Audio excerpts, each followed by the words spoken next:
Poetry Moment, read by Clarica.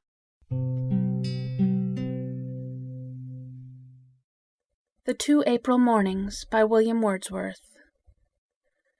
We walked along, while bright and red uprose the morning sun, and Matthew stopped, he looked and said, "The will of God be done."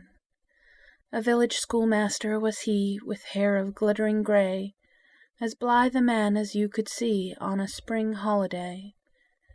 And on that morning, through the grass and by the steaming rills, we travelled merrily to pass a day among the hills. Our work, said I, was well begun. Then from thy breast what thought, beneath so beautiful a sun, so sad a sigh has brought? A second time did Matthew stop, and fixing still his eye upon the eastern mountain top, to me he made reply. Yon cloud with that long purple cleft brings fresh into my mind a day like this which I have left full 30 years behind. And just above yon slope of corn such colours, and no other, were in the sky that April morn, of this the very brother.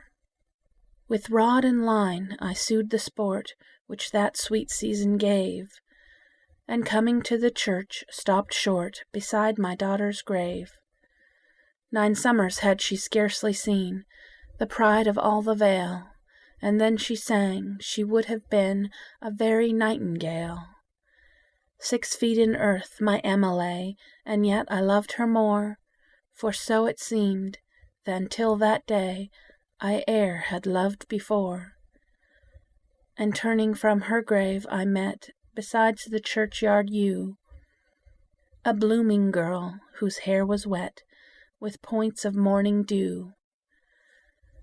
A basket on her head she bare, her brow was smooth and white. To see a child so very fair, it was a pure delight. No fountain from its rocky cave e'er tripped with foot so free. She seemed as happy as a wave that dances on the sea. There came from me a sigh of pain which I could ill confine. I looked at her and looked again, and did not wish her mine. Matthew is in his grave, yet now methinks I see him stand, as at that moment with a bough of wilding in his hand.